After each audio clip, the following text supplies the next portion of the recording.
Hello and welcome everyone to the first episode of Recreational Reasoning, and today's topics are mainly going to be about Final Fantasy XIV and the new upcoming patch 5.2 arriving tomorrow, actually on Tuesday, February the 18th. And we're going to look at the patch notes, what the patch is going to bring us, what's going to be included, and we're also going to look at how that changes the game. The most important things, but also the little things, the things you might have overlooked.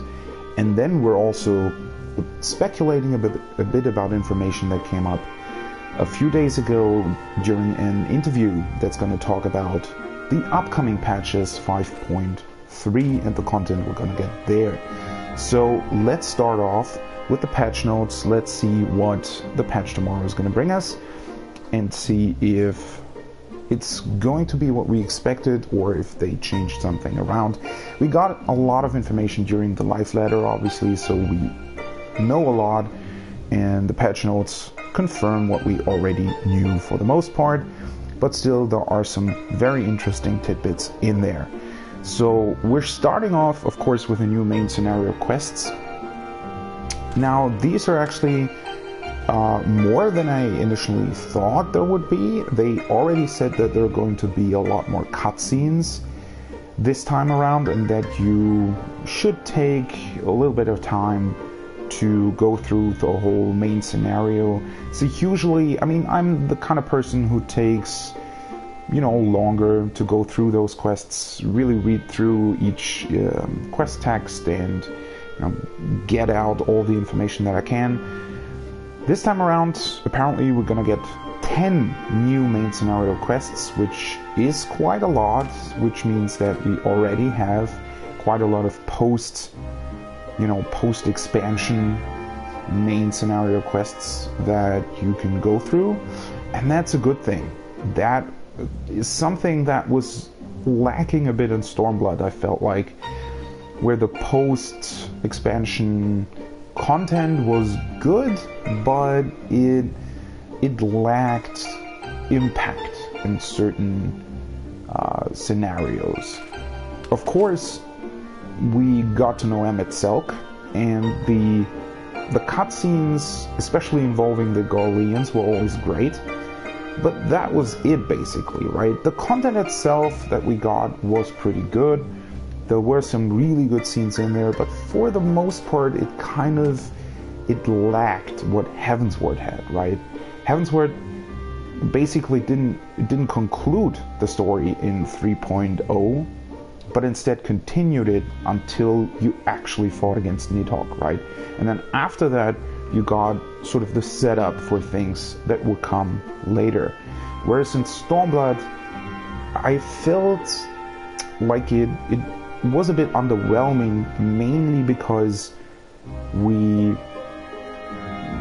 kind of finished the main story, and then there were some loose threads left open that we dealt with, but they didn't really feel like a natural continuation of the story, but rather a bit made up, right? The whole part about Yotsuyu being alive, for example, I felt it lacked the sort of meaning and the I guess the connection to the things that were actually happening in the story.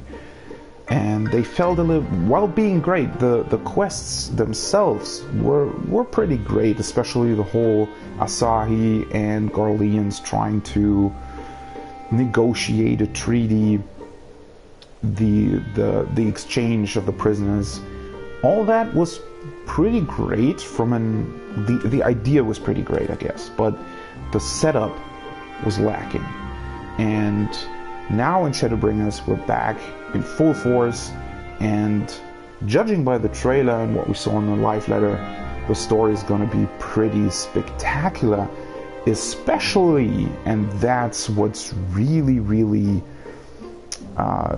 what's really cool about this whole thing, and what has been a theme throughout Shadowbringers, I felt like, especially with them including the role quests But even the job quests at 80, a lot of the side quests are way more involved, or way more about characters that also appear in the main scenario quest. And that makes the world feel a lot more alive and a lot more connected than what we previously had, where especially the job quests were kind of side stories. They were interesting from time to time. Some of them were really good, some of them were pretty boring, I felt like, but overall they were definitely side stories. They weren't really connected, apart from maybe the Dragoon quest, obviously, including Estinian. A few things here and there, but now they're definitely pushing quests to be more involved in the main story, and I think we're gonna see that during these patch notes especially, but also once we get there, once we can actually play through them, I think they're gonna be pretty great.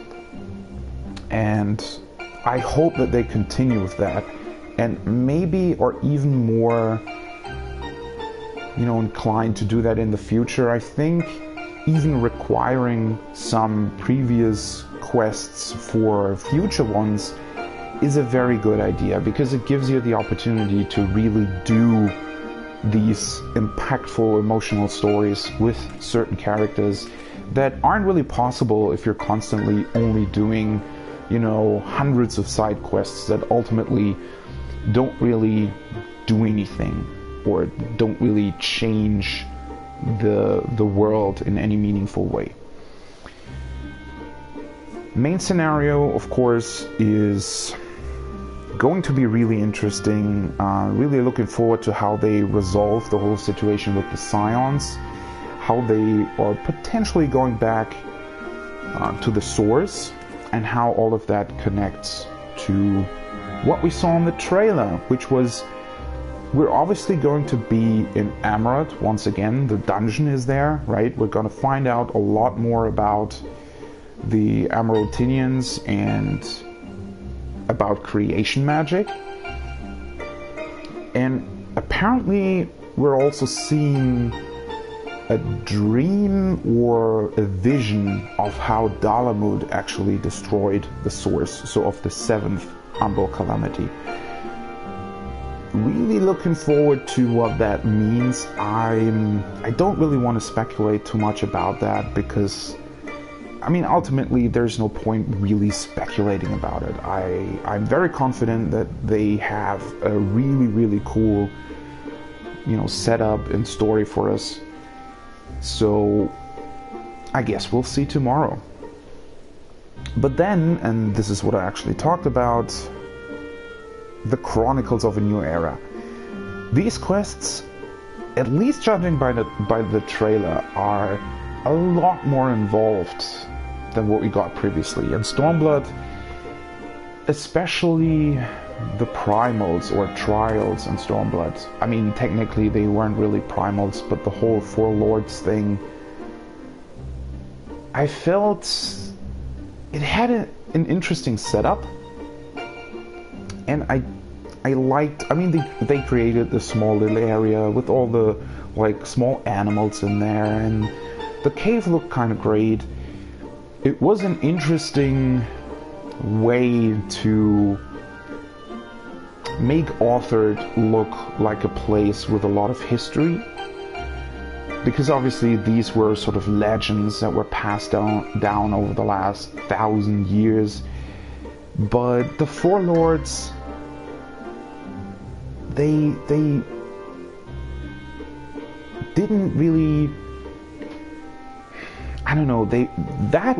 that's a prime example of a side story that you just can't really get attached to, because it's so far away from anything else.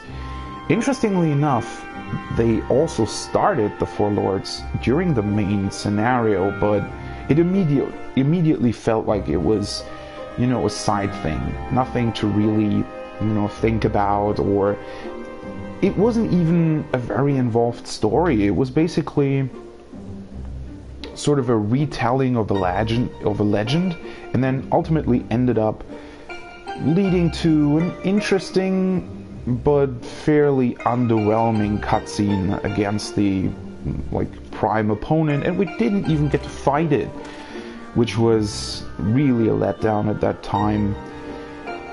And it was also just they were just using a previous model that had been in the game for years, so overall that questline felt really underwhelming. The fights were all okay.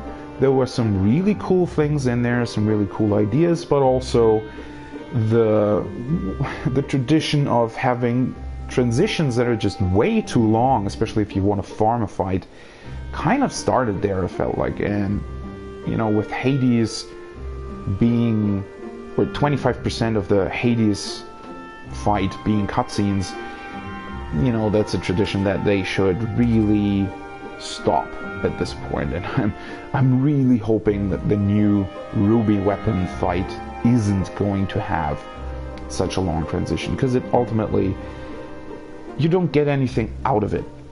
There's no point to having that. It kind of looks cool the first time you do it, but technically you could include a cutscene like this in the quest itself rather than during the fight. And having transitions that are sort of 30 seconds long, that's totally fine. You can even do 2, although that kind of pushes it, in my opinion, in a primal fight. That, you always have to keep in mind that these fights are, once you overgear them, once you want to farm them, you probably are going to kill them in about 6 to 7 minutes. And then having a minute or even more of cutscene in there just feels strange and it's not really fun. So I hope that they're not going to continue that. What is really great about these Chronicles of a New Era quests, though, of course, is that it actually continues the main story this time. It's not a side quest in that sense. Obviously it's not gonna, intertwine with the main story from this point forward. At least I don't think so. Maybe they're actually gonna do that at some point. But for now, it's deemed a side quest in-game, but it's actually not, obviously. It is the continuation of the story of the Eorzean alliance against Garlemald and the Garleans. The fighting that took place in Gimlet Dark, for example, where we were in the dungeon, it definitely continues that. Apparently the new fight against Ruby Weapon is going to take place in the Gimlet Dark.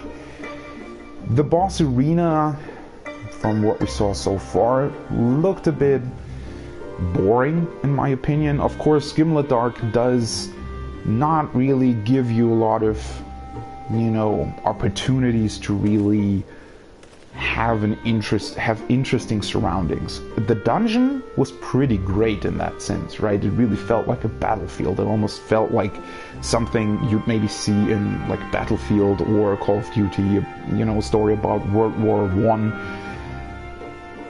And they did a lot with the background. There were a lot of moving parts to it, but obviously now the fighting has stopped. So I guess from a story standpoint, they're pretty limited in what they can do with the background. And of course you always have to see it in game, especially with an MMO like 14. I feel like just seeing the gameplay in a life ladder with, a poor bitrate, things like that, it never looks as good as it actually does in game.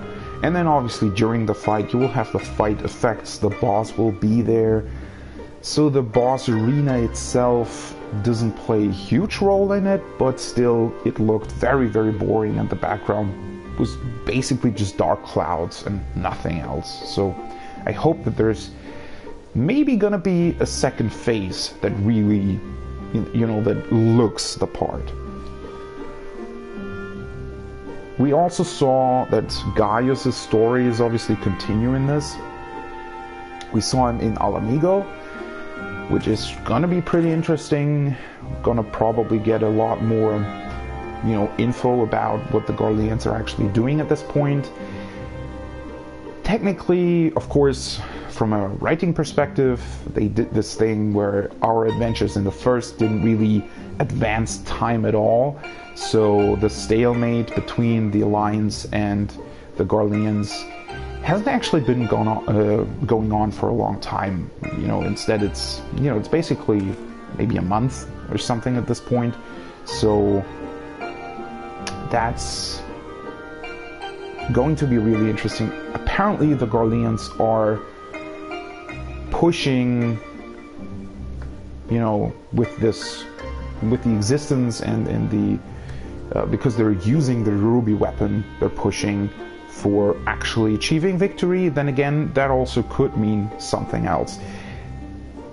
When we go back to what we saw in 5.1, they're actually fighting amongst themselves at the moment. So it's also going to be a big point in the story, hopefully, who's actually responsible for using the ruby weapon, who is responsible for these decisions in the troubled times that the Gallian Empire is currently in. Because Xenos obviously isn't really interested in that, at least he said so, and he is also going to be appearing in the first, judging by the trailer. Then we also get the new Eden quests. Eden had a very underwhelming story up until this point. One of the few gripes that I have with Shadowbringers so far, after the brilliant story that the expansion brought us and everything attached to it, again, I already talked about the role quests and how they managed to involve like a 3-year-old setup in the Heavensward Post quests and use it this way, and actually use all the side characters that appeared in it, characters that didn't really get any attention at all beforehand, suddenly were very important and actually made sense in this whole scenario. But then Eden came, and beforehand we knew that it was way more involved than what we previously had. They said they were going back a bit more to the Coil series, where it was really about what actually happened before, or a lot more involved with the main scenario. And then it wasn't really. It was pretty underwhelming, not gonna lie. The story, right? The fights themselves, I mean, that's something totally different. The Savage fights, they had a lot of good stuff. They had some stuff that wasn't really all that great. But overall, what was disappointing for me personally is the story, and that had mainly to do with the way they did it. And that's also an interesting part, because they talked about it I think a couple of weeks ago in an interview. I felt like the way the fights were set up, they should have switched them around, right? I mean, having Eden as the first fight, that was fine. But then having the second fight be Voidwalker didn't really fit into the whole storyline, because that was the actual interesting part, right? That we suddenly got attacked by the Void Send, and apparently by a person or an entity from this 13th shard. So there is some conflict going on between the first and the 13th, and we know obviously that that's the Void, and that light has drained from the Void. So, we can already see that there's going to be either a conflict between these two, or that we somehow maybe resolve the problems on both shards by actually, getting the light access from the first to the Void and vice versa. But obviously the problem was that it was the second fight. So all these really interesting stuff and story tidbits were already done at that point. We already got to see the new character. That's going to be way more important this time around. But she wasn't in the first series. She just appeared she was unconscious, and then she wasn't important. Obviously, now she's going to be important, but that should have been the end of the whole first raid series of Eden, right? That should have sort of been the cliffhanger at the end, rather than in the middle. And then after that, going to the primals, it really felt underwhelming. Now again, from a fight perspective, Titan was pretty cool, and the whole ATV thing, the design of them, that's pretty good, but it's still the same primals we fought before. And yeah, I'm just not really digging it. I felt like that was kind of a poor decision. Involving the primals, having them redesigned for these raids, isn't such a bad idea in itself, but they should have made it a lot more interesting in the first place. Now, what we already saw with Ifrit and Garuda being in one fight, for example, I felt like they should have already done that the first time around, right?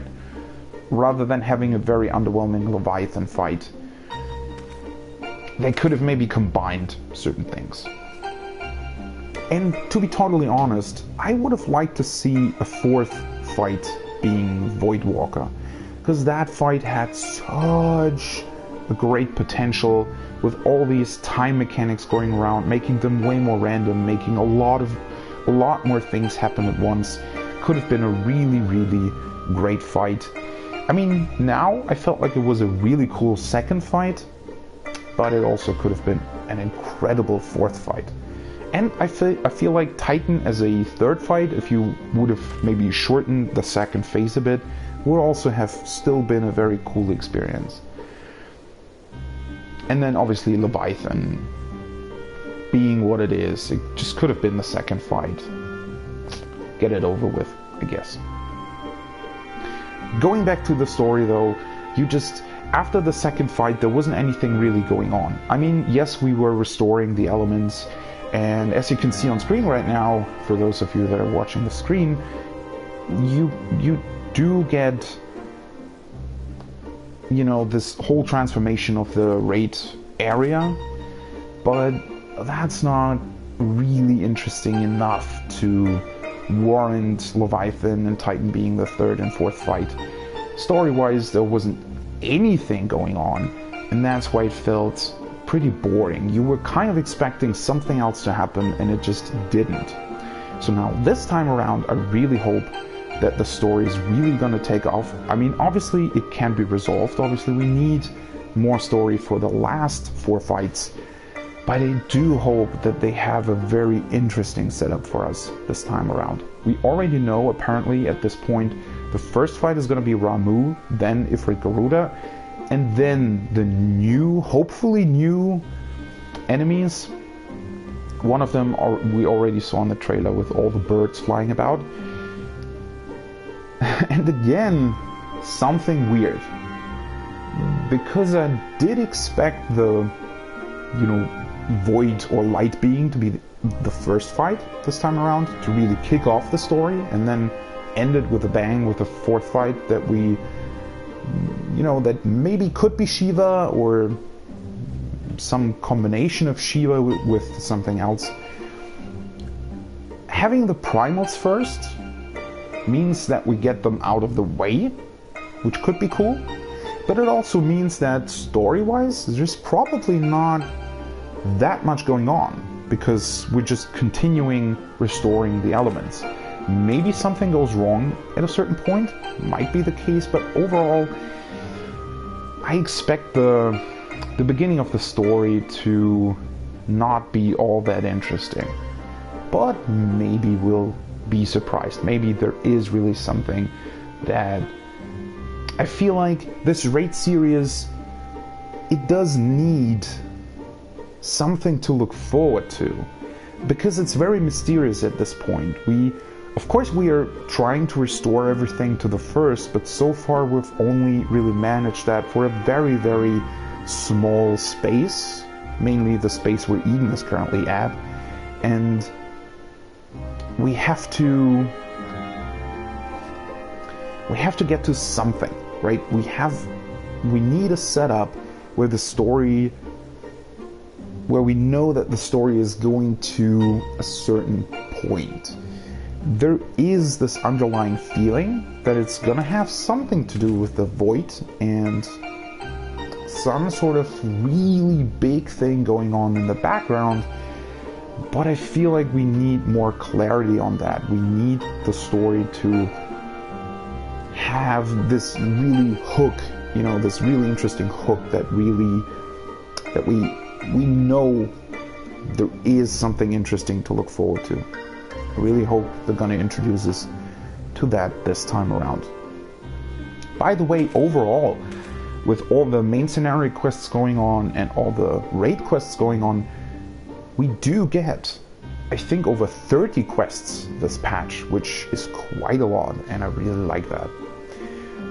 Another really interesting thing, the last raid quest actually requires you to finish, or at least partly finish, the new main scenario quests, which also means that there has to be some connection, right? That means that there has to be something in the main scenario that we have to do in order to be able to continue the raid quests.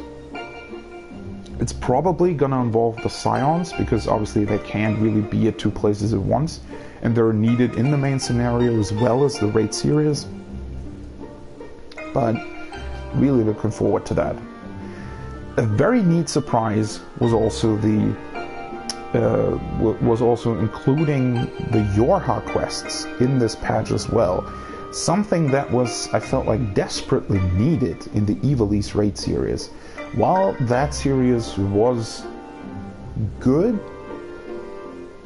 it also felt like it was too much at once. Ivalice raids, obviously being only in Alliance raid series, they were pretty limited in what they could do with the cutscenes, so they resorted to having these really, really long dialogue scenes. And while I do like...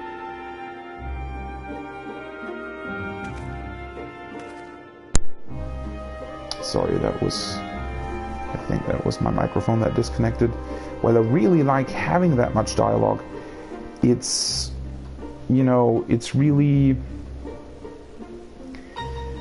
a problem when it's getting this boring, basically. It's overall very underwhelming at that point. It didn't have much of an impact for someone who didn't play Final Fantasy Tactics. So having quests in between that continue the story while actually not really continuing it, I think is going to be a really cool thing. And also, I hope that they use this device that lets us look at the lore a bit more, and maybe we get more of that and more of what actually happened and why this whole raid series, why this whole Nier thing is showing up in the first.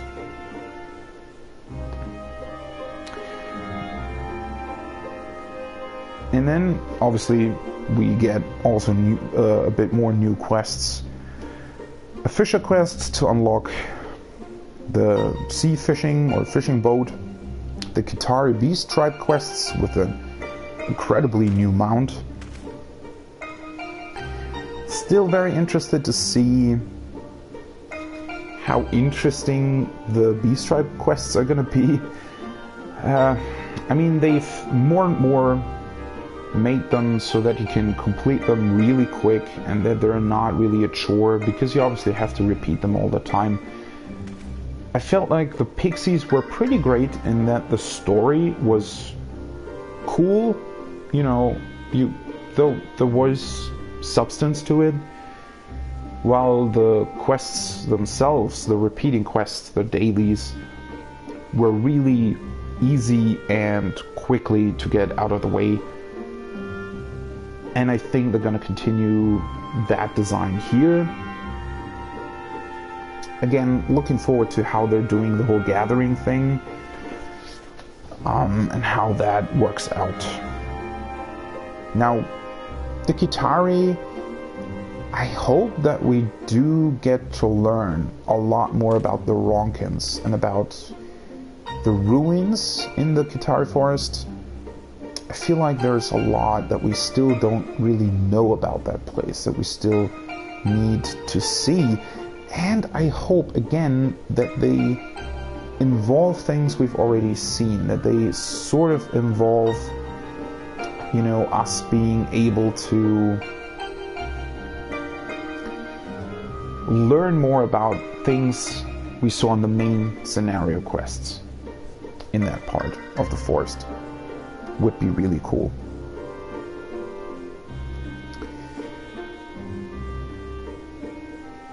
And then one big surprise that I didn't expect was what they plan to add to New Game Plus in patch 5.2.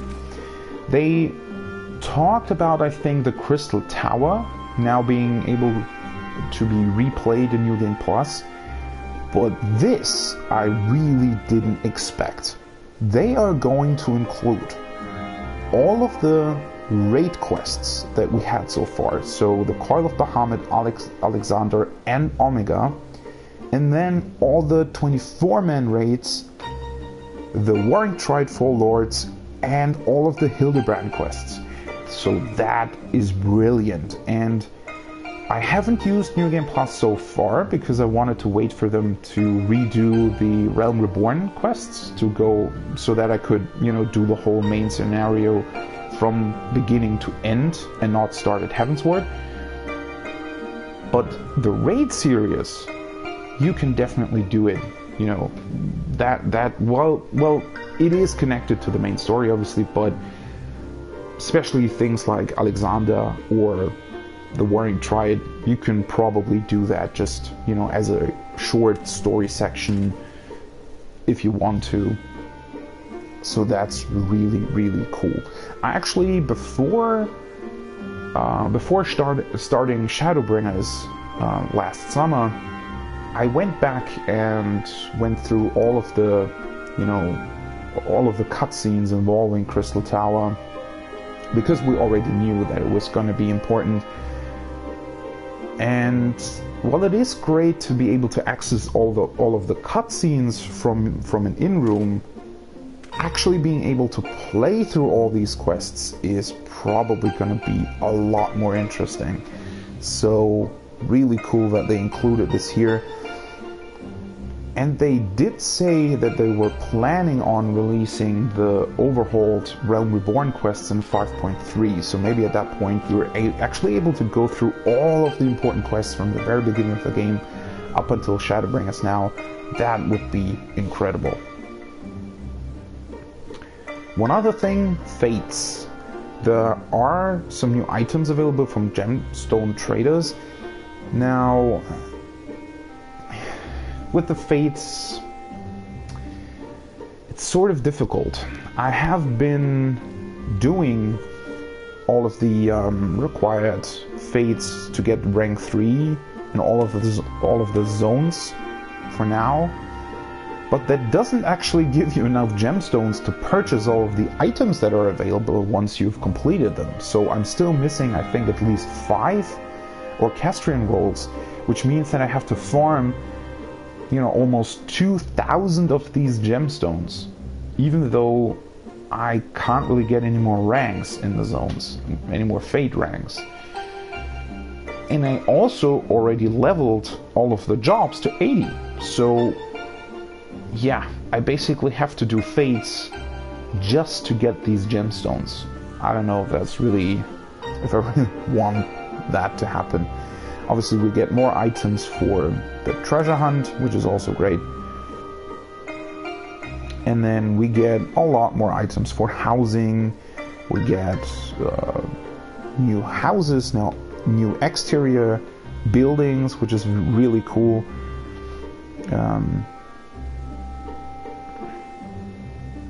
And well, that's always great.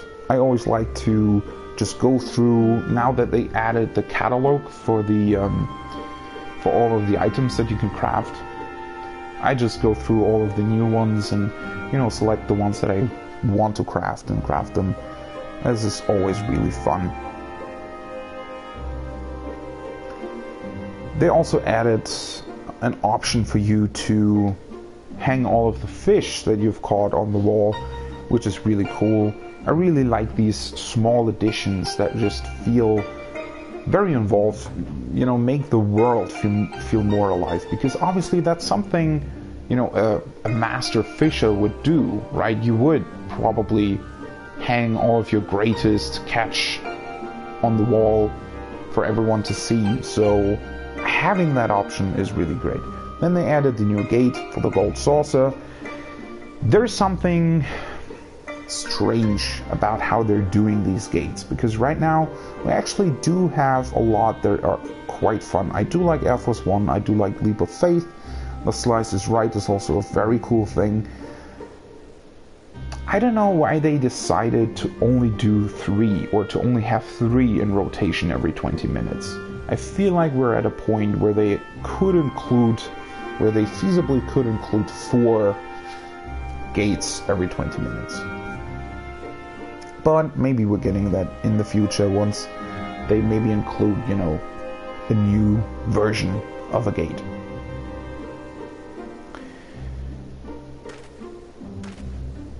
So that's it for all the new content.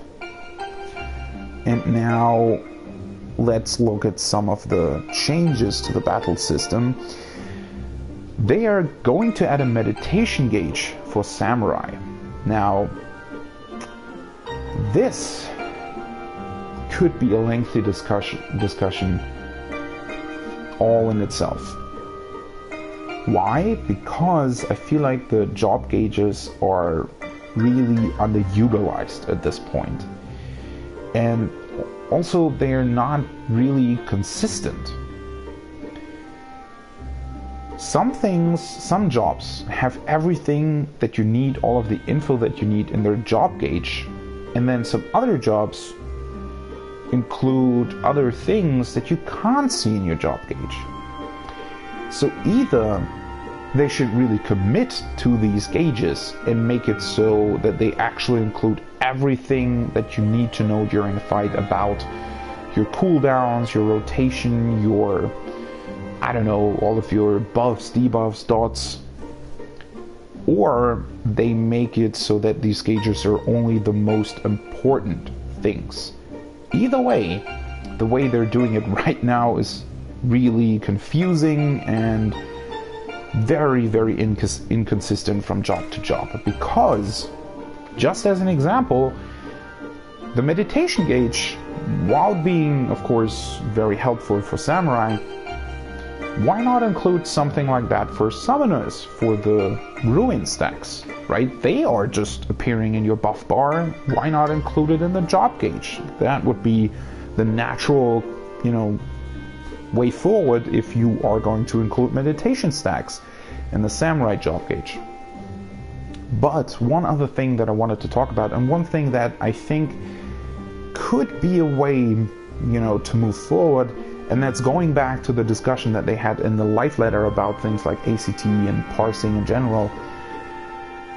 One of the biggest problems that 14 has currently is that, especially new players, but even, you know, if you're just picking up another job, for example, there is no real explanation as to what you're supposed to do. Once you are familiar with the game somewhat, and you know about, you know, using buffs, using burst windows, and reading through all of your tooltips, you can get an idea of how to play a job, but it's still missing a lot of things. A lot of things that, for example, snapshotting dots, right? That's essential to classes that have dots. I'm a summoner main, so obviously knowing that you have to snapshot the dots in the burst window, in the buff windows, is very important. The game, however, never tells you that, as far as I know. You just wouldn't know that. And naturally, if you just, if you're a new player and you maybe haven't done Savage Fights so far and you want to get into them, and you're just saying, well, I've read through all of my tooltips, I feel pretty confident that I'm, up to the task. You would maybe naturally assume that these dots do damage based on the buffs that are there at that time. So, for example, Trick Attack, being 15 seconds right now, you would think that the dots during Trick Attack would do additional damage, and then once Trick Attack is over, the dots wouldn't do additional damage. That's sort of the natural thing to assume. But instead, obviously, it's snapshotting at the time you use them, and then they're doing the damage based on the buffs that were there at the moment that you used your dots. That's something the game simply doesn't tell you. So including more things like that, including more information in the game itself, is very important. And the job gauge could be a way of doing that. I was talking about Trick Attack right now. What if the job gauge would display your next Trick Attack, basically, right? Because it's very, very important for ninjas. And in a PF party or dungeons, wherever, you see a lot of ninjas that are just not using Trick Attack all of the time, right? They are maybe using it, but not every time it's available.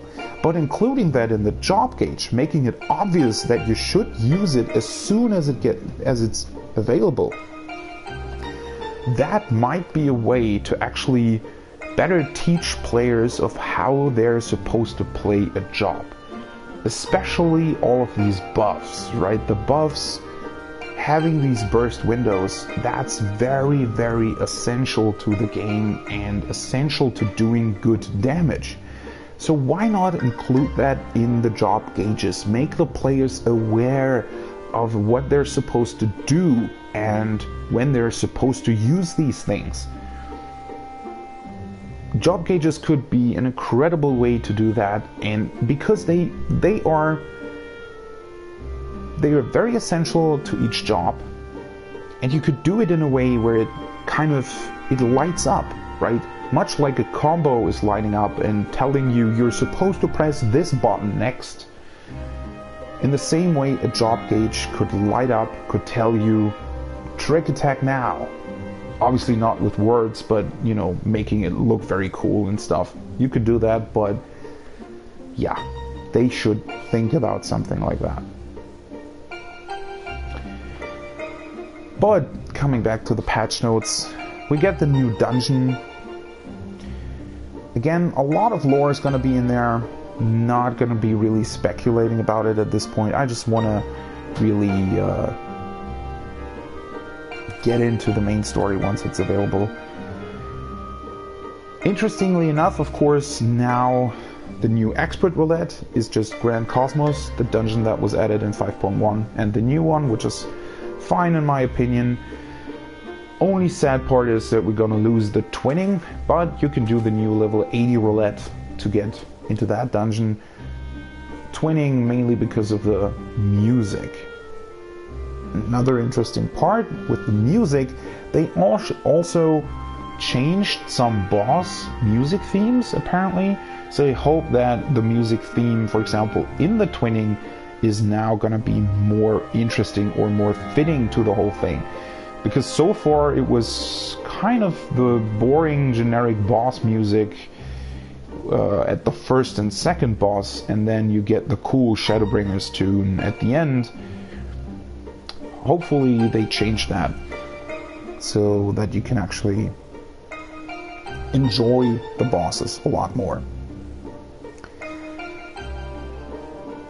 Then, of course, the new trial, the Cinder Drift. We already saw a bit about that in the live letter. I hope it's going to be really interesting. The boss design, yeah, that's something that I'm personally not the biggest fan of. Yes, sure, kind of looks cool, but you know, these big monster type things.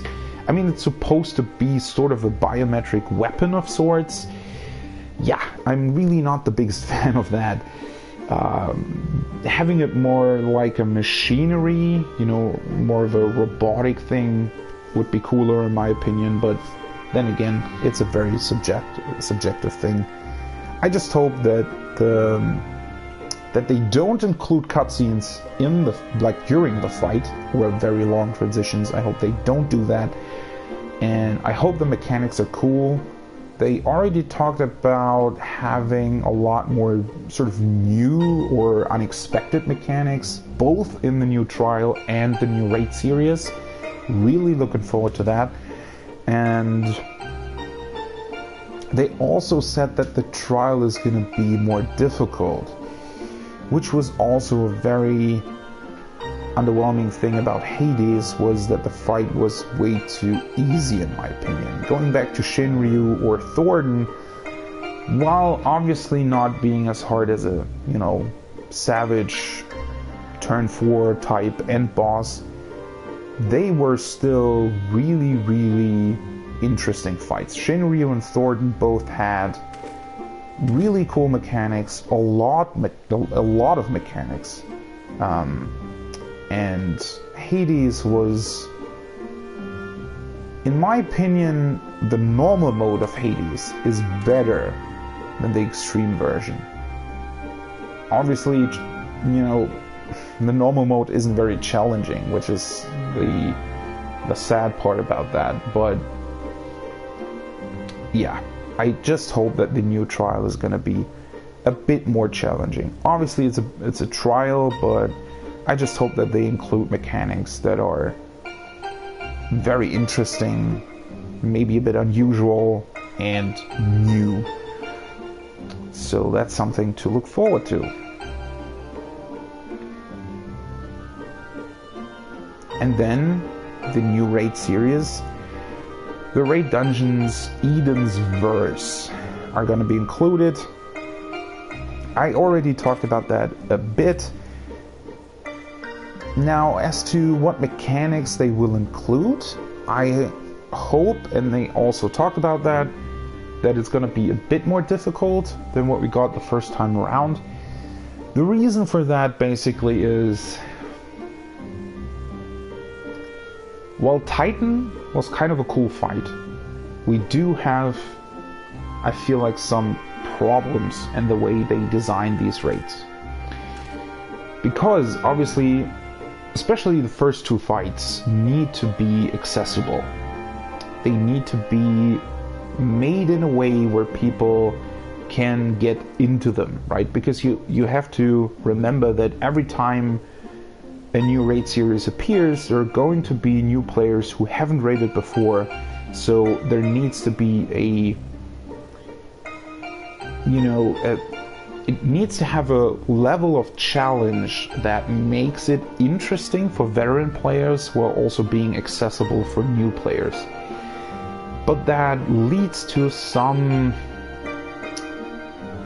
not really annoyances, but some gripes that I had with the first turn of Eden. The first fight had a very, very easy DPS check. I felt like they could have done more with that, and I already talked about the second fight's mechanics, where they had a lot of potential that just wasn't used simply because it was a second fight. And then Leviathan obviously being kind of a snooze fest for 7 minutes, and then you suddenly get all of the mechanics with the with Black Smokers at the end, Tsunami 2. Those things should be way more at the beginning, right? Which is true for the second fight as well, by the way, where the actual hard part, doing 3 of his mechanics at once, back to back, only happens at the end of the fight, which makes the beginning not really boring. It was still a really cool second fight, but that's always a problem, especially if Ramu is going to come first. I really hope that they're going to do the fight justice and not make it too easy. That's always a problem. And then also the transition going from Titan to something like Alexander Ultimate just feels jarring almost, because the difficulty in, or the difference in difficulty between the two fights is, I mean, I don't even know how to describe that. It's way too far apart. There's way too much that you need to do in an Ultimate that you just don't have to do in a Savage fight. Now, if you try to clear Titan week 1, which I didn't do, I think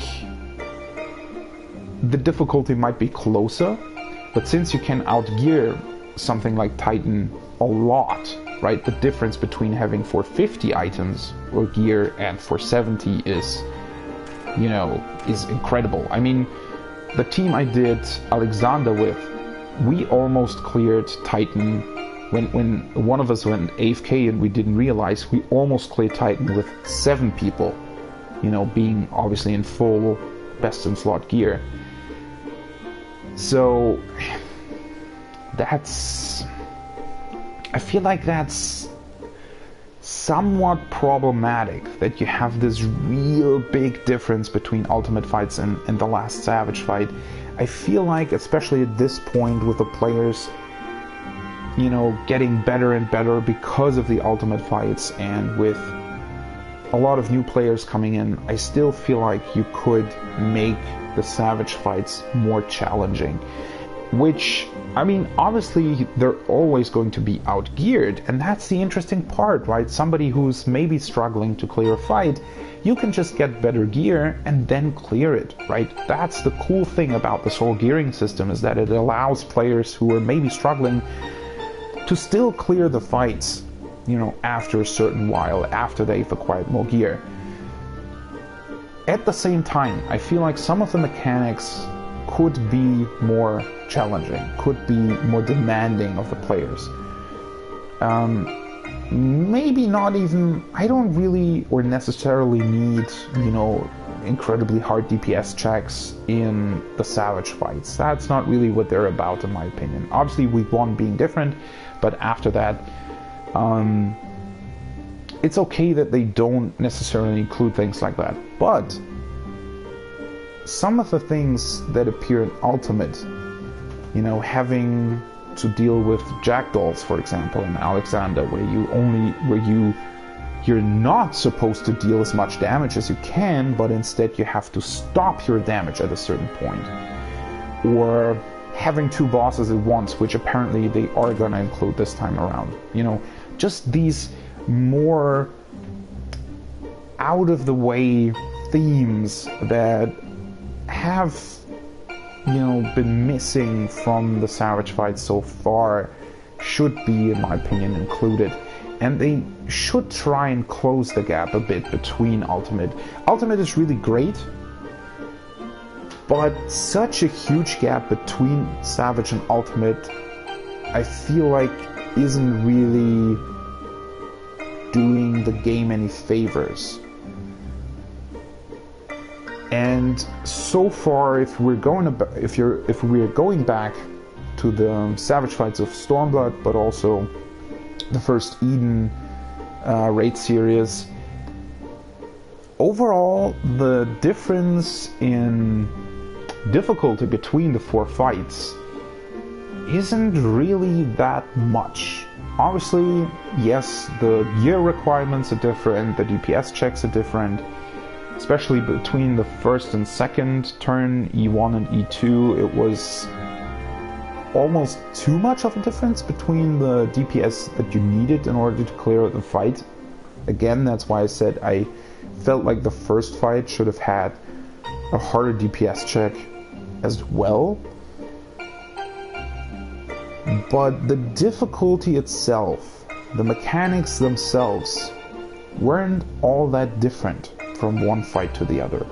And I feel like increasing that gap just a bit, so that the fourth fight then can be harder overall, right? If you just increase every gap a little bit, then you have 3 increased gaps between the fights, which then closes the gap between the last Savage fight and the ultimate fight, or the ultimate fights at this point. Yeah, they should try and do that. Maybe they're doing it this time around. They did talk about them being a bit harder, and especially increasing DPS checks. Then again, they said the same thing before Sigmascape and Stormblood, so I don't necessarily think that they're going to make it harder. I guess we'll see. I hope they do, though. And by, making it more difficult, I'm mainly talking about having more involved mechanics, having more mechanics in a shorter time span, and having mechanics that are not necessarily more random, but definitely more demanding of your attention, rather than being able to be figured out and then you just know how they work. I feel like you should need to pay more attention during a fight. Now, obviously, Wormhole in Alexander Ultimate is a really hard mechanic, and I can definitely understand if players don't want something like that included in Savage. But one thing that I like about Wormhole a lot is that it forces you to learn all 8 possibilities, all 8 combinations. You need to know what you have to do with every number that you get. It's not restricted to any certain role. And I feel like that should be included in these fights a lot more. Because way too many mechanics, even though, obviously some things just inherently need to be on either ranged players or healers or tanks, right? Because otherwise it gets very frustrating if you include mechanics that force you as a tank or melee player to be away from the boss, for example. Having said that, though, there are certain mechanics that should be way more random, in a sense that you need to learn every possible combination. Now, obviously what makes Wormhole pretty hard is that it's 10 minutes into the fight, or 38 minutes, 9 minutes into the fight, and there are a lot of things going on and a lot of small pieces that you can do wrong that lead you to being killed and ultimately wiping the raid. In Savage, you would probably do that in a way where it's way more recoverable, right? Where not so many things can go wrong, and even if they go wrong, you can still recover it with 1 or 2 deaths. Or, even better, just give a damage down effect, or, vulnerability up, things like that, in order to make it not as punishing as something like Wormhole is, while still making it so that you, for a perfect execution, so that you have to know all of the different combinations and all of the things in order to do the mechanic the right way. So those are things that I hope that they include in the future, or in this turn even. Obviously, the item exchange, the way everything works, the way the drops work, thankfully are staying the same as they were before. Something that I was, not really worried about, I guess, but that is kind of aggravating when you constantly read about people bitching about the new way items are distributed in Savage with the coffers, because there are no 2 opinions about this. You can just calculate the chances that you personally have of getting an item, right? It's just a simple math question. It's not about, how you feel within your loot system. And I do agree that, having something drop that is directly for your job does evoke like a better feeling instead of just having a coffer that everybody can roll on, but mathematically your chances of receiving an item are bigger with the new loot system. It varies, it depends on your role, obviously, because some roles have, you know, more jobs in them, or the way the gear is done currently. Ninjas, for example, have their own gear, at least on the left side, so depending on your job, the difference between your chances of receiving an item can be greater or very minor compared to the old loot system. But again, from a mathematical standpoint, your chances of receiving an item, even in a PF party, not in a static, are greater with the new loot system. There are no two opinions about this, it's a mathematical fact. So I hope people stop bitching about it. Otherwise, again, everything stays the same. The books stay the same, the distribution of the books probably also stay the same. So that's all fine. And that's about it. About the rate, I think.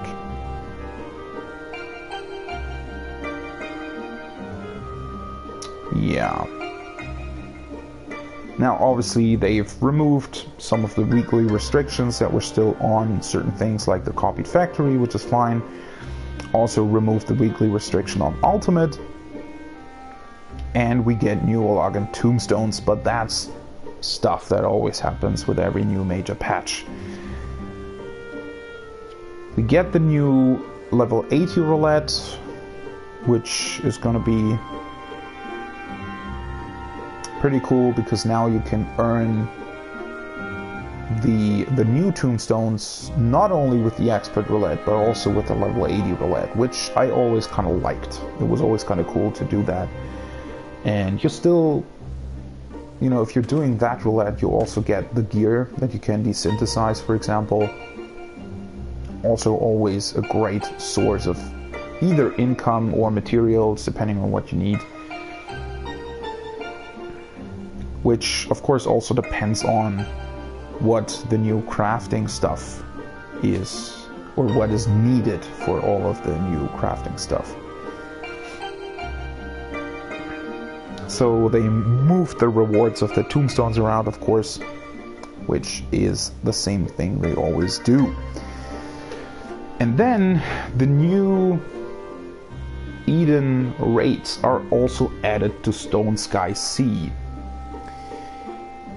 Coming back to the discussion about the game actually teaching players what they need to know about their job, in the life letter they talked about not including a parser. Yoshi P made it very clear that they are never going to include a parser in this game. And while I do agree with that, I mean, they're mainly concerned about harassment, and I think that's fine.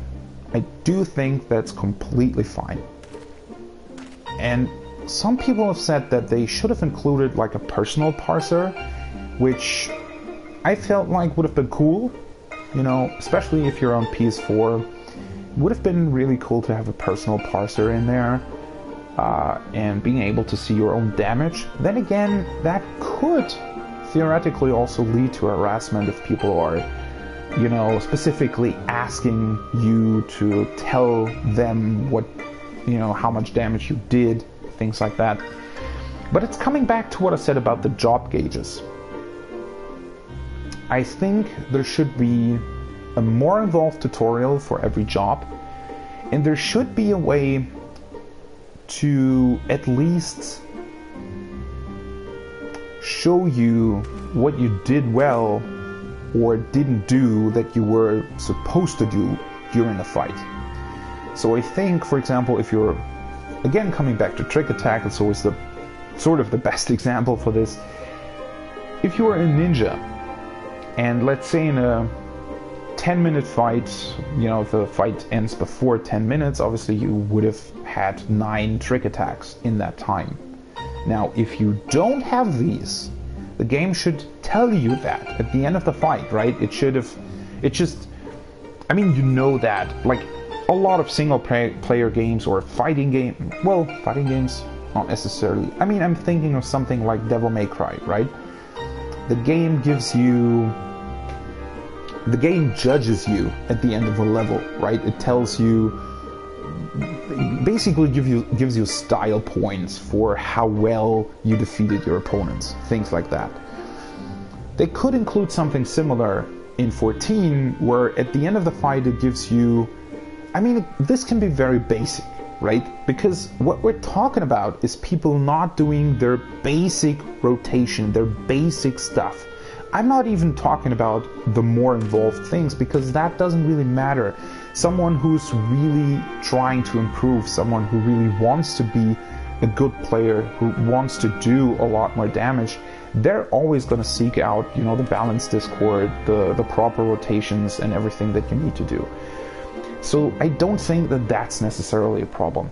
I think it's a problem that these basic things, these very basic things, like doing, you know, the proper amount of trick attacks in a fight, that those aren't included anywhere in the game, and that the game doesn't really tell you when you're doing things wrong, right? So of course your trick attack can be all kinds of misaligned, right? You can do 9 trick attacks in a fight, but you know, they could be totally misaligned and the game wouldn't tell you that. Well, at least you did them, right? So maybe as a compromise, they shouldn't include a personal parser, but they should include some kind of, you know, screen or UI element that tells you whether or not you did the things that you were supposed to do, you know. And especially like rotation wise, you could tell a summoner, for example, if he summoned Bahamut and Phoenix, the you know, the proper amount of times, like in a 9-minute fight, obviously both of them should appear 4 times. Trick attack on Ninja, you know, all of the other raid buffs that every job has. The game should just tell you whether or not you did all of them that you were supposed to do. And I think even a kind of a small addition like that could lead to the player base getting a lot better. And that's also a bit frustrating at this point. If you do include things like that, I think overall the skill of the player base is gonna improve by a lot, which in turn means that they can do a lot more difficult Savage fights, which, you know, all of the players that like to do Savage, you know, that would be a pretty cool thing for them. So maybe we get something like that at some point. Unfortunately, it's not here yet. Coming back to the new patch, to the new stuff that's in there, obviously a lot of items and craftable items have been added. An interesting part that I was pretty much expecting, but that's still very interesting, especially for the people doing, you know, world racing or try to kill week 1 with crafted gear. New master recipe books have been added, so we do need to purchase new books if you want to craft all of the new gear, all of the new items. So that's going to take a bit of time acquiring all of that. They moved some stuff around. I mean, that's not really all that interesting. They adjusted the materia menu. You can also now melt materia regardless of the crafted jobs you've leveled, so that's really great. I don't think that the patch notes are necessarily showing anything, or if they moved around some of the chances that you have of over melding gear, because that's a thing. I mean, I'm not that big of a fan of over melding. At least this time, I'm not trying to do a week 1 clear of the Savage fights, so I don't necessarily need all that much overmelded gear, but I do feel, I mean, I did overmelt my crafted gear in 5.0, So I don't know. It's a very interesting game mechanic, but I feel like it forces a bit too much. Like it needs just a bit too much of materia, because it's just a very boring thing, right? It's a very boring thing to acquire, you know, however many level 7 and 8 materia you need, especially for the crafted gear. So most of the time that means that you just have to craft a shitload of collectibles, and then just turn them in over and over again. So this is a prime example of something that the amount of time in the end, the amount of time it takes to overmelt a full crafted set, that's fine. I think that something like that should actually take some time or money if you're willing to spend gil on the market board in order to acquire the materia. So the amount of money or time that you need, that's fine. What I'm complaining about here is that it's incredibly boring to acquire the materia, because most of the time there's like one item that is very favorable as a collectible in order to acquire scripts that you then can exchange for materia. And overall, I feel like they should make that more involved. Either they should make it so that like the items just change a lot more, or there are different items depending on what kind of materia you want to get. I don't know, but they should definitely make it a bit more interesting, because something like that can just get very boring. Again, I just want to make clear that the amount of time it takes, completely fine with me, but it should be just that bit more interesting.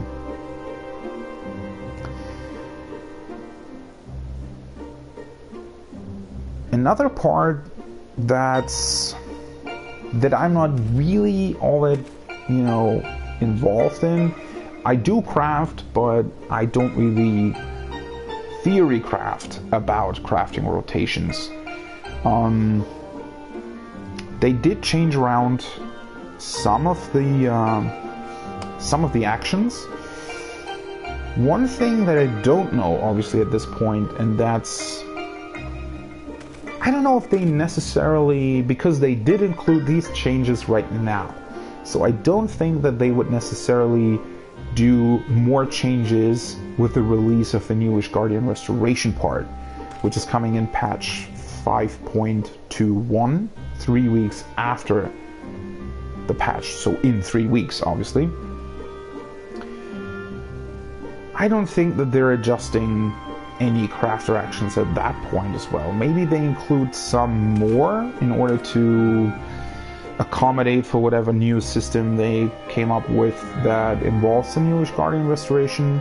But for now, we have some changes. We have two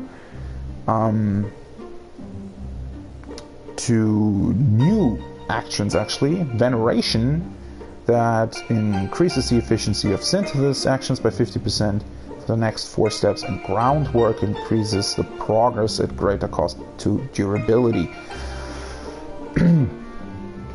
I don't want to really theory craft about these actions right now. One thing that I want to talk about, though, well, one small thing, 2 actions have been adjusted. Innovation had its effect changed, and then in a quiet, the control bonus can now exceed 3,000 again. So if I recall correctly, that was one of the changes made in, well, I think even at the beginning of the expansion, excuse me, where Inner Quiet was basically nerfed. And now they reverted that change, which I don't know why. Because it felt fine. Inner Quiet was still, or is still, the essential part to crafting, I don't know why they felt the need to change that. And then one thing that's really something I don't like at all is that they removed reuse. Now, looking through some of the comments that I saw about this change, reuse, especially from my own experience as well, was a weird skill. For some, for some items it wasn't really useful at all, because it would only let you reuse the first item that appeared on top of the materials list for any given craft. Which meant that for a lot of crafts, mainly things like the potions, the pots that you need for raiding, right? That just wasn't really worth it, right? It just wasn't really worth it going for the extra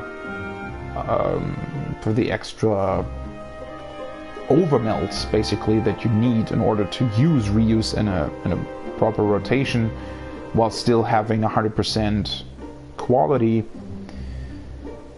It just never felt really worth it. Now, obviously it was worth it for some of the, I think, primal weapons, which dropped significantly in price because of that, because it was, you could just reuse those rare items that only drop in the primal fights, right, in order to craft multiple weapons with just one item, which, it's kind of interesting. And here's my point. While the implementation of reuse that we had up until this point was very flawed and also a bit strange, having something like that, I feel like, is really important for the crafting system as we know it right now, because it gives you a reason to invest more into your gear, invest more into your crafting, basically, in order to be able to use a skill like that, while at the same time not making it mandatory. And one of the biggest discussions about crafting always has been, should it be possible to just use a macro and be able to craft everything without actually knowing about all the skills and all of the, intricacies to crafting? And I feel like a skill like reuse could alleviate some of these problems, and including more skills like this could have made crafting a lot more interesting. So what I'm talking about here is, I think they should make crafting so that you are able to use a macro to get 100% quality out of an item, right? Even with gear that is not necessarily fully pentamelded. But if you're willing to go the extra mile, so if you're willing to get the best gear that's available, and if you're willing to craft without macros, so actually use the status in every step of your craft, right? Fully utilizing things like having excellent quality at a certain crafting step. So crafting without macros, crafting with the best gear, would make it so that you were able to use actions like reuse, and again, they could include other things that would do something similar, in where you get back, or where you either get back something from the materials that you used, or they could make it so that you just get more yield out of it. So, for example, someone who would have a fully pentamelded crafting set would be able, instead of just getting 3 potions from a craft, you would be able to get 4 or even 5, because of, the insane amount of control or whatever that would let you use another skill at the end of your rotation.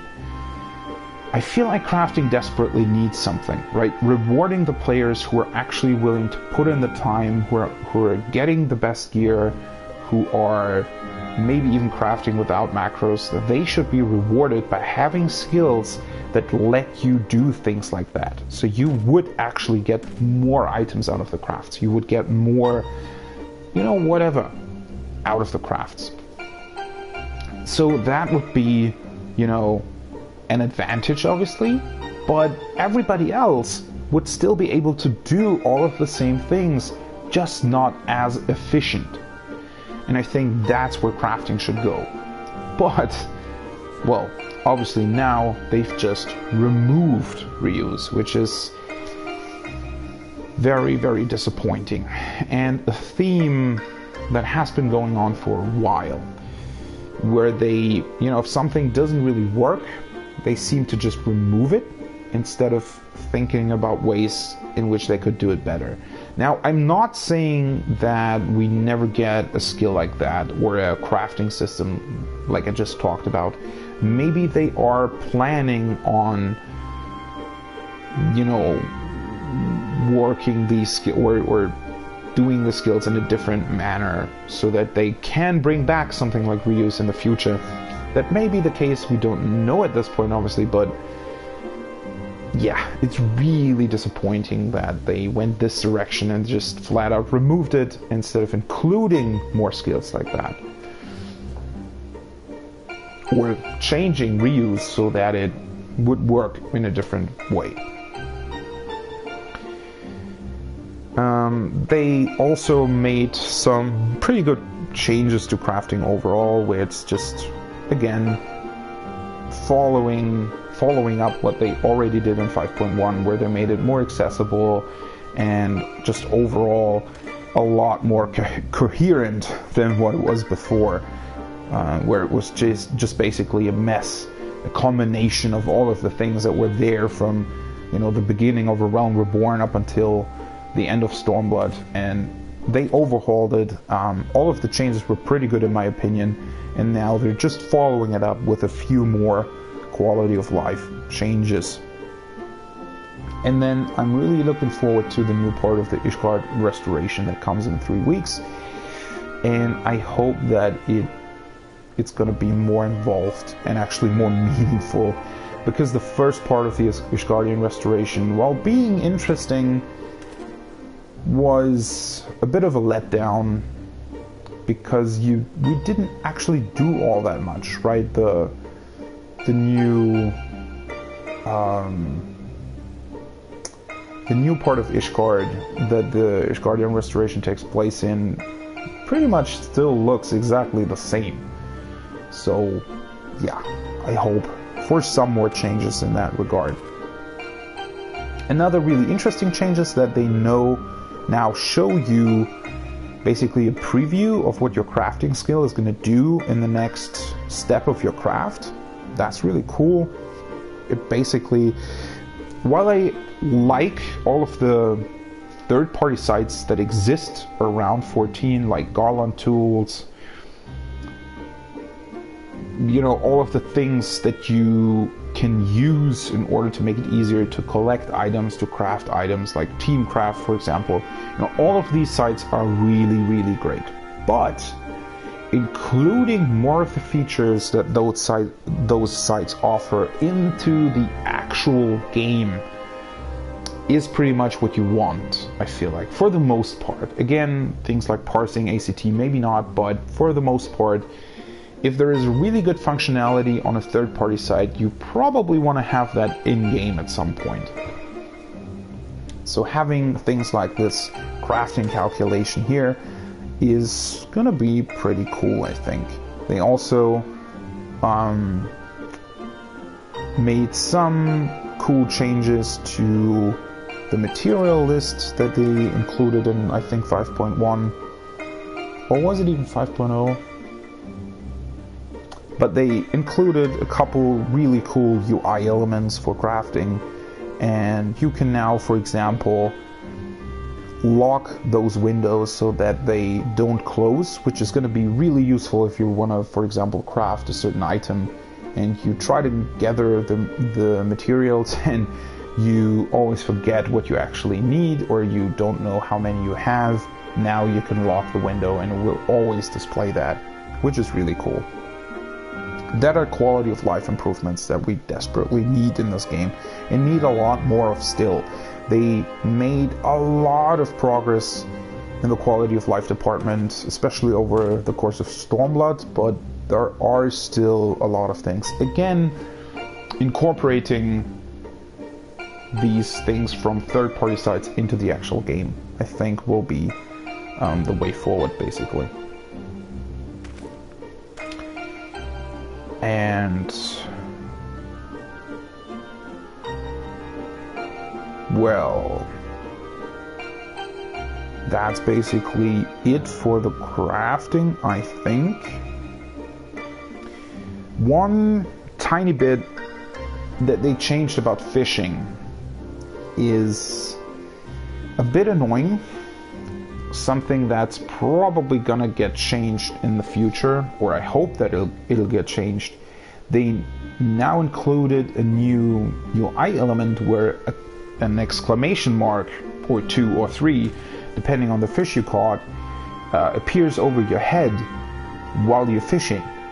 But they decided to include that effect under battle effects, which I don't know why they did that. Because now, if you turn down your battle effects or turn them off altogether, which, you know, a lot of people do because it makes it way easier to see mechanics in Savage Fights, for example, or especially in 24-man raids. But if you turn down your battle effects, you're not going to see those exclamation marks. So if you're a fisher, you have to turn your battle effects on all the time, or you need to change that every time you're going fishing. So I really hope that they're gonna include an additional option in the menu at some point that specifically lets you toggle those exclamation marks for fishing, rather than including it just under the general battle effects. They also included versatile lures, which I think are mainly meant for the new ocean fishing. I still think that with the baits for fishing, they could change a lot more about them. They're still a bit all over the place. Now you have these baits that are for the lower level fish, where you only need one for like every fish. But then the new fish still need a lot of different baits, so yeah, it's definitely a system they could take a look at and hopefully change a bit. Because I do like that you need different baits. That's sort of an essential part of fishing, right? To know what you're gonna fish for and to have the required things with you in order to accomplish that. But only needing one bait for like every fish at a certain level, that's kind of boring as well. So I think they should find some middle ground here where they do have different baits, but not as many as we currently have. Then obviously we get some more items. And the ocean fishing part. There has been a bit of debate about the ocean fishing. Unfortunately, it's an instanced content thing. It's not in the overworld, which would have been really cool, right? If you would have been able to see the boats driving around and actually be able to get on the boat at certain times, the boat actually arriving in the harbor and departing at a certain time, that would have been really cool. Something that had been included, or something that, you know, Final Fantasy XI apparently had, which I saw just a couple clips of. So a bit disappointing that it's instant content. I get why they did that, especially considering that, you know, getting together 24 fishers across a data center is probably a lot easier than on one server. At the same time, again, it would have been way cooler to actually be able to see the people on the boat, and vice versa, from the boat see people running around on the shore. But yeah, they didn't do that, unfortunately. One weird part that they still decided to include is that it has actual departure times. So you're only able to get onto the boat every 2 hours. I don't know why they felt the need to include that. Maybe they felt like in order to actually get full boats, they needed to restrict the time window where you were able to do it, because obviously this forces players to, you know, go into the boat together rather than, you know, having like a queue that just takes forever until it eventually loads you into the content. So I do agree that this type of content, or this fishing boat, needs a departure time. I think they made the right choice in including that, but at the same time, because it is instant content and not appearing in the overworld, excuse me, that's, you know, it doesn't really fit together, right? It's a compromise. Unfortunately, not really the thing I hope they would do. Although, one thing that I'm definitely looking forward to is still being able to see the zones the boat is gonna be in from a different angle, basically, because that's always a very cool thing. I very, very much like the Realm Reborn zones. I feel like they are a bit more detailed than what we got in the expansions. While I still really like all of the expansion zones, the overall detail and just the, I don't know, the world building that the old Realm Reborn zones are able to deliver is really good. I really like them, so just being able to see them from a different perspective is going to be really cool. I also like how they included a map of Eorzea, where you can decide basically on which fishing route you want to get onto, or what route the boat's going to take next. And it actually shows you where the locations are, and it shows you the line that the boat takes. So while it is instance content, I think they did a pretty good job with sort of including it in the game world, making it believable and making it so that you do believe that it's actually happening in game. I think that's a big part of it. I think that really, you know, just increases the overall immersion that you have in the game. One thing that was also joked about is that they actually do include a kind of parser into this whole thing, because it does show what everybody's fishing, and it sort of shows like a combined or total score of all the fish all of the people on the boat have caught together. Because it's, I mean, obviously they did that because apparently the more fish you catch, the bigger the chances of having like an event happen on the boat with some really big fish appearing. I mean, we saw like a few very short scenes in the trailer. It looked kind of cool. So yeah, it makes sense that they included something like that. I don't know how, you know, what the longevity of content like this is really going to be. I'm definitely going to do it a couple of times, but, you know, after a certain while, I think the novelty of it will kind of wear off. So, I don't know. I don't know how interesting this content is really going to be after a while.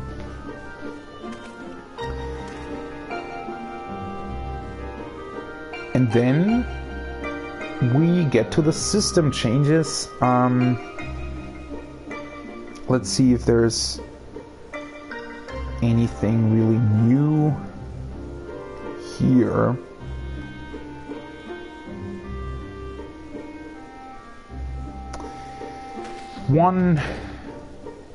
One change to the game's economy is really interesting, because they now include the tax even when you're buying from the market board the item was put up in. Like if the retainer is stationed in Limsa, for example, even if you buy that specific item in Limsa, you still have to pay tax. So they are trying to at least somewhat, you know, extract a bit more gil out of the system, I think, which is a change that is desperately needed. I think there is way too much gil in the game at the moment, and I think they should try and get way more things into the game that require you to use your gil on in-game systems. Of course, that's a very difficult topic, right? That's a very, very difficult topic, especially for a game like 14, more of a like theme park MMO, target MMO, whatever you want to define it as, but it's not EVE Online, right? It doesn't have... There is an economy in game, but it's very basic, right? You can craft items, you can sell them, and you can buy items, but that doesn't even include all of the items, it just includes like a part of it. The only real sort of gil sink that is in the game is either when you're raiding, having to buy or craft potions, raid food, but that's, you know, that's kind of a small part, unless you're like a world first raider or something. And then housing, obviously, being a really big part, where you can buy a lot of items, and you know, that's where you... Housing, maybe glamour, right? Glamour is also something where people are willing to buy very expensive items on the market board. But overall, it is very basic, and that's why, in my opinion, there need to be more things that you have to purchase in-game for gil. I mean, even aetheryte costs aren't really a thing anymore, at least for me, right? If you're hunting a little bit, even by just doing the weekly B ranks, you get more than enough aetheryte tickets to never ever have to pay for a teleport again, right? So investing like 10 minutes every week to kill the B ranks basically means you never have to pay for another teleport again, which, you know, that's one of the main guild things in the game, basically, is teleporting. Well, not main, it doesn't cost that much, right? But still, I do think the game could need, or, you know, would benefit from having more guild things in it. But it's a very, you know, that's a very, very difficult topic, because including something that costs skill for the players, you have to be very, very careful. And I do think that a system like that would need to, basically, the richer a player is, the more they should pay, or the more gil they should be required to spend on something. But making that actually work in the current game economy, that's a pretty difficult task. So I get why they don't really focus on that too much, but this tax change might be a step into the right direction to get some of the gil that is in the game out of it. Another change that's kind of... I really don't know what to say to that. They made some adjustments to how fellowships work. After they included them in 5.1, I totally forgot about them, basically. You know, in like the first couple of hours I looked into it, I became part of some fellowships that I felt, could be interesting. But the lack of any kind of notification system and the very, very poor UI combined with having almost no search functions for certain fellowships made it so that they very quickly became, non-existent to me, basically. So now they did decide to include a notification, but it only shows up upon login, which is, problematic to say the least. They did include some more search functions for fellowships. I guess I'm going to take a look at whether or not this really changes anything, but I don't know.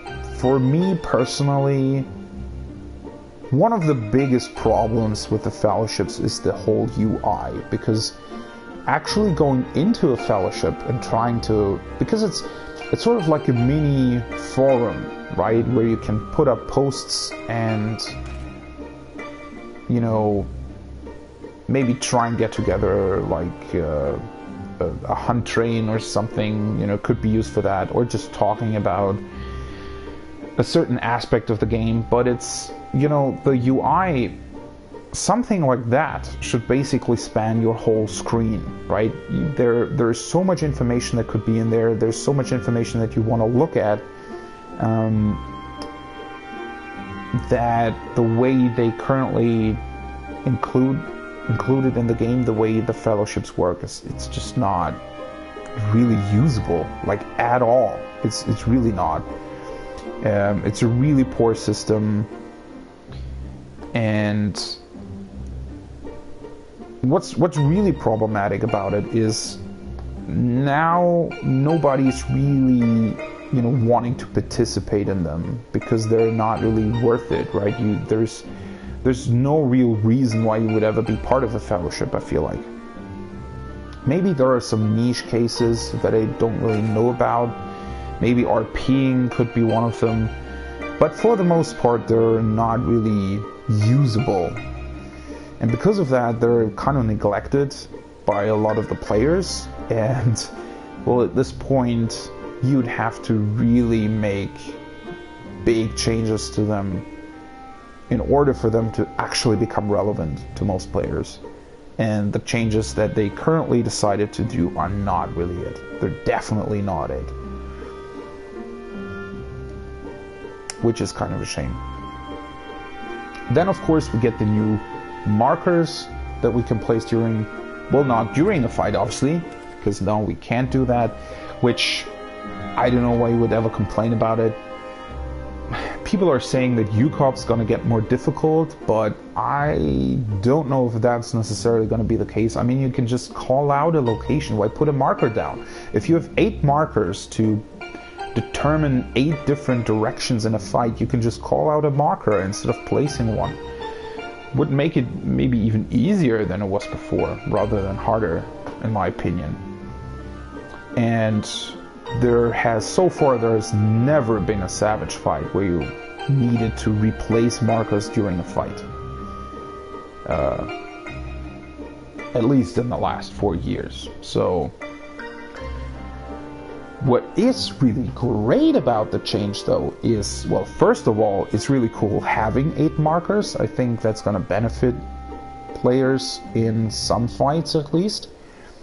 But also having the presets in-game is really, really good, especially for PS4 players, because it was incredibly annoying putting down markers as a PS4 player. And having these presets, that's one of the quality of life changes that we desperately needed in-game. And I hope maybe that is sort of my really, really distant hope here for the future. Maybe they're taking a look at all of these third-party tools that exist for the game and try to basically copy the most used of them into the game, while at the same time making it so that everybody's on the same page, right? Because obviously some triggers or some advanced triggers are still definitely cheating, and you shouldn't use them for the most part. So I don't know, there could be, like, especially for players with disabilities or something, it could be really useful if the game itself could read out, you know, text to you. So if the enemy is casting something, you being able to basically create an actual trigger in game could be a really cool accessibility function. And obviously having these triggers in game would make it so that the game developers could control when those triggers actually play. Because the biggest problem with the triggers currently isn't that they read out certain things to you. The biggest problem with them is that they can read out things before they actually appear. In Fate Projection, for example, in Alexander Ultimate, triggers can actually tell you what you have, or, you know, what debuff you have before it's shown in game, which is obviously cheating. So by maybe including at least somewhat of a similar function in the future in game might be a way to get people to abandon the trigger software. Then obviously they've done some changes to group pose as well. There's some more interesting changes to the UI. It's not all that important, but it's always cool to get these changes and to have, you know, to know that some of these systems are actually cared for. But I think overall that is it so far for the patch notes. Yeah. So pretty big patch. It's not even the whole patch, obviously, because we still get the Ishgarian restoration in 3 weeks. And then in 5.25 we also get the new relic weapon, which I'm also really looking forward to. One more topic that I wanted to talk about is about content in the future, or the amount of content that they actually include in a patch. And now we only get one new dungeon, which is fine with me. I don't necessarily need like a hard mode dungeon anymore. I don't think that they were all that interesting. We got some of them are really cool.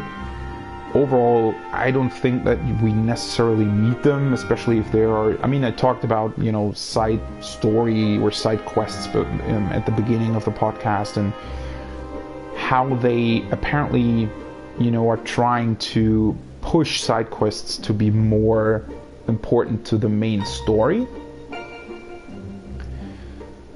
So having hard mode dungeons that are basically, you know, really a side quest that is not connected to the main story in any way, shape, or form, and is completely unimportant to the rest of the game, basically, that is something that just doesn't really need to be there. So if they remove the dungeon, and because we now get another like trial and extreme trial in 5.25 for the new rally quest, if they're putting the resources towards something like that, I think that's a really, really good decision. Having said that, though, I still feel like we could get a bit more. I mean, the game is really successful at that point, at this point, so just, you know, completely excluding things like a second dungeon. I mean, it's not like, you know, it's very, very cool that they decided to include 2 extreme trials in one patch, basically. But we don't really get more content. It's just that they shifted around some of the content, right? Instead of the dungeon, we get the trial. Now, again, the trial might be a lot more worth it than including a second dungeon. So it's cool that they really shifted these resources to the proper places, basically. To places where we get a lot more out of it, where we get a lot more interesting stuff out of it, rather than something that's, well, new content, but is gonna be forgotten in a couple months, right? Whereas something like including an extreme trial in the rally quest, or at the beginning of the rally quest, that's gonna stay relevant a lot longer, I think, than having second dungeon. Having said that, though, it means we don't actually get more content. It just means we get different content. So, that's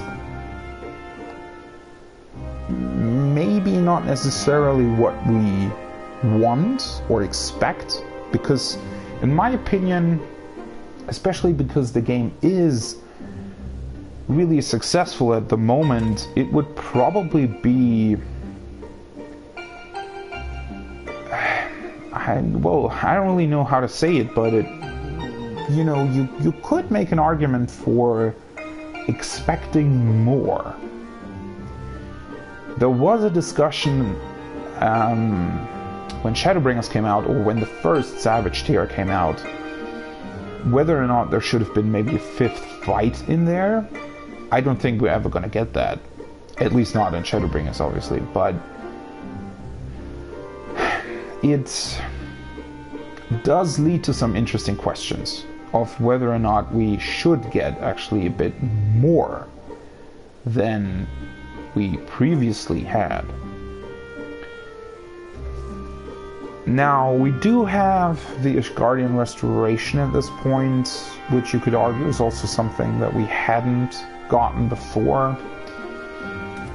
So it's always kind of, it's definitely difficult to sort of to look at these things and say whether or not they're actually really, or basically taking a look at the content and trying to judge from the outside how much time they took to develop and how much resources they took and why they decided to include certain content but exclude other content, or not expand the existing content more.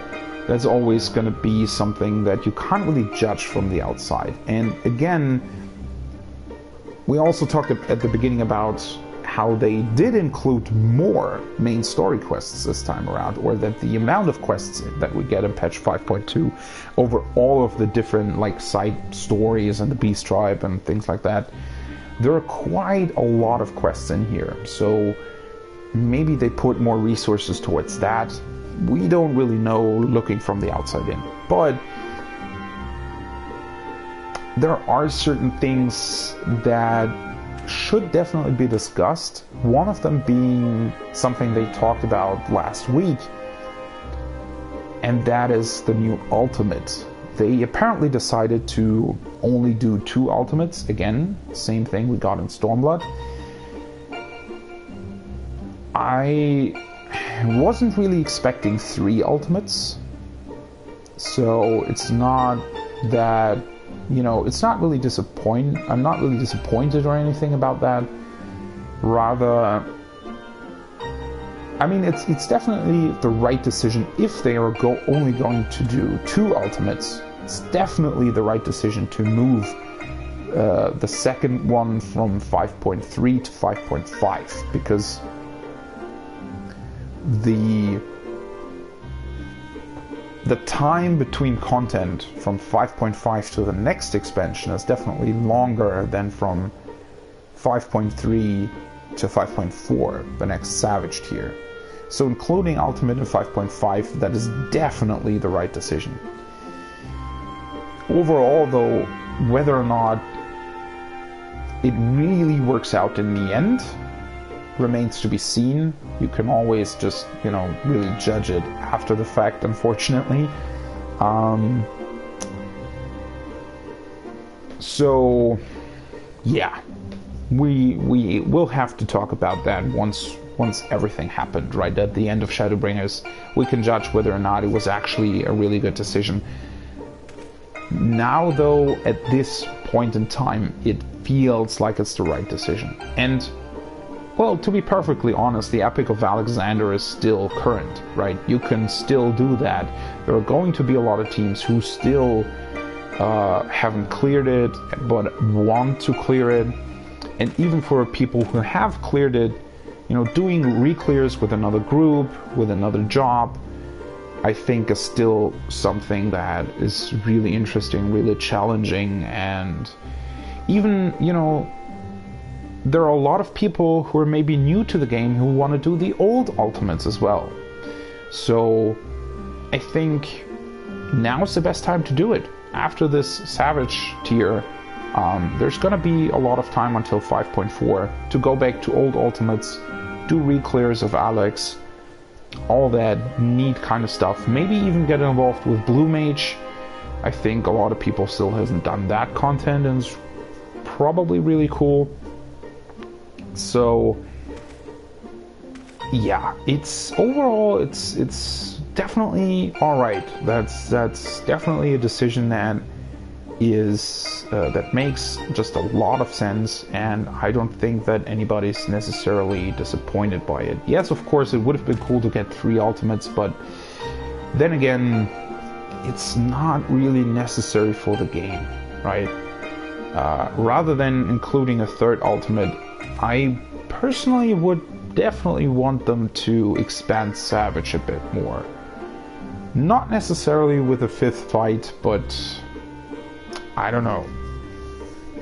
Just overall doing a bit more with the fights that they already have might be a great idea. And then, obviously, it's not like we get nothing in 5.3, because we do get the next iteration of Baldesion's arsenal. So we get the trial for the new relic weapon, and then we do know that we also get a new zone, which is maybe gonna be in Dalmasker. It's maybe gonna be involved in the Ivalice raid series, or not. Maybe it's probably gonna involve or continuing the Ivalice raid series, which is also a very, very good decision that they, because it did end with a cliffhanger, sort of, right? So continuing that raid series, very good decision to really use it for the next relic. That's a really cool thing. And the scenes that we did see in the trailer about that also looked very, very promising. So I hope that the new zone is going to be great. I hope that whatever iteration of Baldesion's arsenal they come up with is also going to be great. I don't know if it's necessarily gonna attract as much attention as the first one. Kind of think it will, but then at the same time, a lot of the novelty and a lot of like the whole quirkiness that Baldesion's arsenal had, even though it was at times frustrating with the portals and how you had to get into it, and you know how much time it took to get people together and do the OVNI fade, go to your portals, go into it, and all, you know, with all the Logos actions at the same time, things like that. It was a process, right? It was a big process, and clearing it, you know, or doing a full run of Baldesion's arsenal could, you know, take you up to like 4-ish hours, depending on how long it takes you or how long it took to get into the instance itself. So streamlining that is definitely going to be very important. But again, having said that, sort of the quirkiness of Baldesion's arsenal made it what it was, in my opinion, because it really felt like there was something on the line, right? If you really wanted to clear it, because the fights themselves weren't all that challenging. Yes, Ozma is a pretty cool fight, especially with the amount of people involved, right? And the fact that, you know, a person messing up acceleration bombs or the meteors could potentially wipe the raid was pretty cool.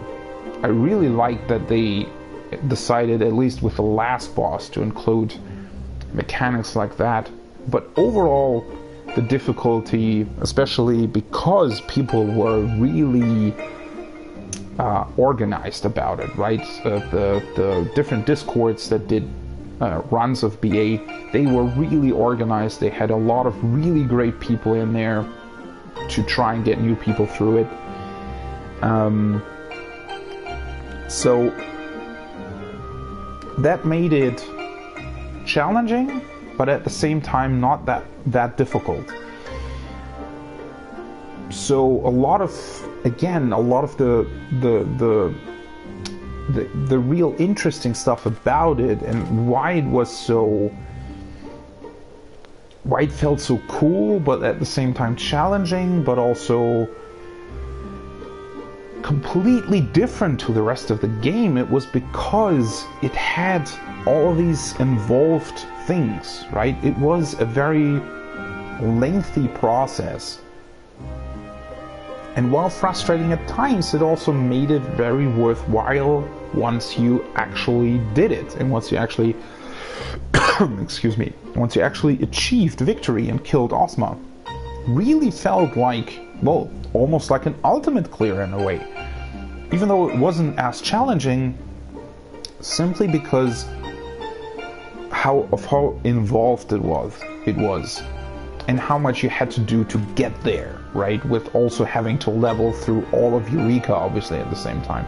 And then also you had to acquire, well, you didn't have to, but it was very beneficial to acquire the Eureka elemental gear, right? So all of these steps combined led to it being this very special type of content. And streamlining that, making it more like a traditional raid just with more people, I don't know if that's necessarily gonna work. Then again, depending on the new zone, depending on how cool the story is, because the Eureka story, while being very important to the rest of the game, the way it was presented was very poor. And the only really cool part about the story was once you got to Baldesion's arsenal. Everything before it was, well, not really much of a story at all. So having the Evilise raids as a basis, right, as a setup for the whole thing, and then continuing that, I think that could be really, really cool. So again, if they come up with a way to streamline it while still retaining the novelty and the feeling and the involvement in it,